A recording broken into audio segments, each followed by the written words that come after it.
کیا ہے بولیے، کون بتائیں گے؟ قرآن کا پہلا پیغام اقرا. اقرا ہے. ماشاء اللہ، قرآن کا پہلا پیغام ہے اقرا. اقرا کا مطلب کیا ہے؟ جس سے کوئی بول سکتے ہیں اقرا کا مطلب کیا ہے؟ پڑھو.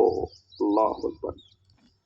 یاد رکھو، آج سے 1400 سال پہلے پڑھنے لکھنے کا رواج ہی نہیں تھا تو بھی کتنا؟ ہزاروں میں سے ایک دو، سووں میں سے نہیں. کس میں سے؟ ہزار میں سے ایک دو. آج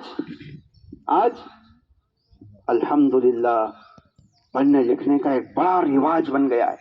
پوری دنیا کو پڑھنے کا پیغام، لکھنے کا پیغام کس نے دیا؟ اسلام نے دیا، قرآن نے دیا، اللہ نے دیا. بہت ساری خرابیاں تھیں، بہت ساری کمزوریاں تھیں. ایک ڈاکٹر ایک مریض کا علاج کرے تو کن کن بیماریوں کا علاج کرے؟ لیکن اللہ اکبر، علاج کی شروعات ہوئی پڑھائی سے. اللہ نے کہا اقرأ باسم ربک الذی خلق، خلق الانسان من علق، اقرأ وربک الاکرم. اللہ اکبر. کہا کہ تم پڑھ اس رب کے نام سے جس نے تجھے پیدا کیا ہے. پھر اس میں قلم کا تذکرہ فرمایا. تو پڑھنا لکھنا، قلم، پین کا استعمال کرنا اسلام نے سکھایا ہے. اس کی اہمیت کو اسلام نے بتایا ہے. نون والقلم وما یسطرون. نون قسم ہے اس قلم کی جس سے لوگ لکھتے ہیں، جس سے فرشتے لکھتے ہیں. اللہ نے قلم سے لکھنے کا تذکرہ فرمایا. تو پڑھنا لکھنا یہ مسلمانوں کی پہچان ہے. کیا ہے؟ پڑھنا لکھنا مسلمانوں کی پہچان ہے. افسوس کی بات یہ ہے کہ ہمارے مسلمان نوجوان آج اس پہچان سے پیچھے ہو گئے ہیں. دوسری قومیں پڑھنے لکھنے میں آگے ہیں اور ہمارے مسلمان پیچھے ہیں. نوجوانوں، میری بہنوں، میری ماں جو بھی سن رہی ہیں، آپ آج سے تہیہ کر کے اٹھیں کہ انشاءاللہ یہاں سے جانے کے بعد ہم اپنے بچوں کو بھی پڑھائیں گے اور ہم بھی پڑھنا سیکھیں گے. انشاءاللہ سیکھیں گے انشاءاللہ. اللہ توفیق عطا فرمائے. یہ طاقت ہے، یہ طاقت ایک پاور ہے.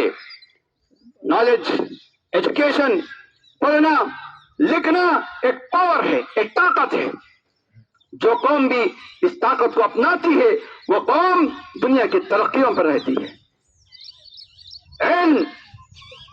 علم اللہ کسی کی جاگیر نہیں ہے. بادشاہ کے گھر میں پیدا ہونے والا بچہ بھی اگر نہ پڑھے تو وہ جاہل ہی رہتا ہے. ایک جھوپڑ پٹے میں بھی، چھوٹی جھوپڑی میں بھی پیدا ہونے والا بچہ بھی کتابیں لے کے پڑھنا شروع کرے تو بادشاہ کا بیٹا اس کو دیکھ کے رشک کرتا ہے. یہ علم کی دولت ہے. علم ایسے مال کرتا ہے کہ انسان کو.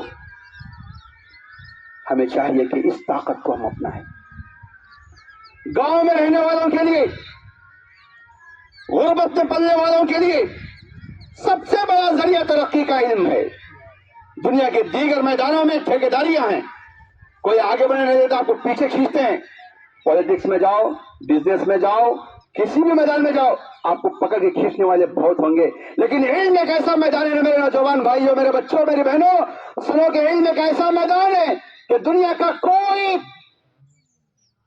ایسا شخص پیدا نہیں ہوا جو کسی کے علم کو اس سے سینے سے چھین سکے.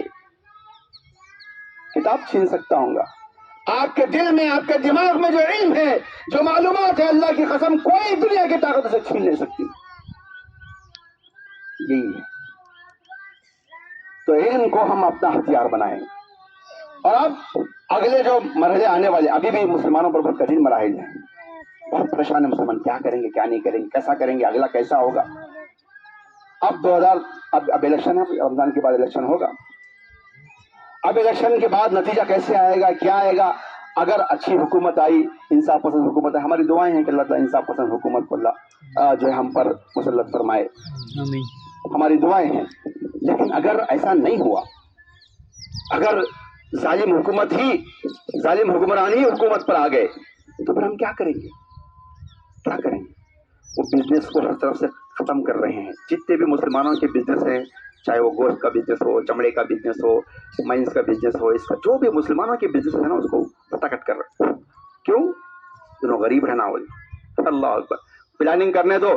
ہم تمام لوگ اگر پڑھنے لکھنے کے عادی بن جائیں اور ان کے استاد بن جائیں، 20 سال کے اندر پوری کار پلٹ جائے گی. کتنے سال کے اندر؟ صرف 20 سال کے اندر.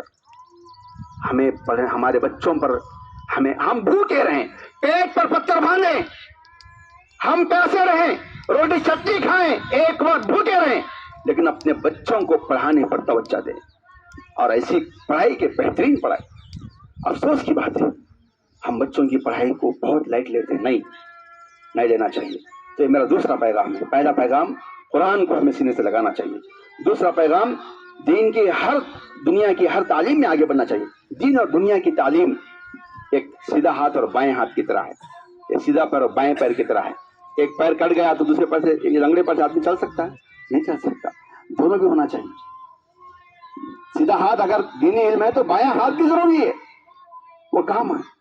تو اس طریقے سے دونوں علم کو لے کر آپ چلیں اور اس کی فکر کریں. ہمارے گاؤں میں الحمدللہ یہ گاؤں، اس کے اندر بہت خیر ہے. آپ دیکھیں کہ کئی مندر ہیں، کئی کیا الگ الگ یہ مٹھ ہیں. 3 مسجدیں ہمارے گاؤں میں، دوسرے کسی گاؤں میں نہیں ہے. الحمدللہ یہ خیر کا جو پہلو ہے، اس پہلو کو ہم سمجھیں، گاؤں کو اہمیت دیں، اور گاؤں کے لیے، اس کی ترقی کے لیے ہم سوچیں، فکر کریں، محنت کریں، دعائیں کریں، جستجو کریں، سب دل میں پیدا کریں اور محنت کریں. اپنے بچوں کی فیوچر کا پلان کریں. چھوٹے چھوٹے بچے دیکھیں کتنے ہیں ماشاءاللہ. آج زیادہ ہمارے پاس بچے بیٹھے ہوئے ہیں. ان بچوں کا فیوچر ہمارے ہاتھ میں ہے، ان کا مستقبل ہمارے ہاتھ میں ہے. ہم علم پر توجہ دے کر انہیں پڑھنے لکھنے والے بنائیں، انہیں قابل بنائیں. اس کے لیے ہمیں محنت کرنا چاہیے. الحمدللہ تعلیم کا انتظام ہے، وہاں آپ بچوں کو بھیجیں، تعلیم کا انتظام کریں، اس کے لیے اہتمام کریں. اردو اسکول ہے، کینیڈا اسکول ہے، الحمدللہ اسکول بھی 3 4 اسکول ہمارے گاؤں میں موجود ہیں. اس کے باوجود اگر ہم بچوں کو نہیں پڑھائیں تو افسوس ہمارے ہاتھ پہ رہے گا. تو میں بچوں سے، نوجوانوں سے بھی کہوں گا کہ آپ اسکول جائیں تو ٹاپ رہیں، اتنی محنت کریں کہ ٹاپ لسٹ میں پورے مسلمان کے بچے رہیں. یہ کوشش کرنا چاہیے اور اس پر ماں باپ کو توجہ دینا چاہیے. تو دوسرا پیغام جو عید کے حوالے سے ہے وہ یہ ہے کہ ہمیں قرآن کا جو پہلا پیغام اقرا، اس پہ ہمیں سنجیدگی سے محنت کرنے کی ضرورت ہے. اللہ توفیق عطا فرمائے.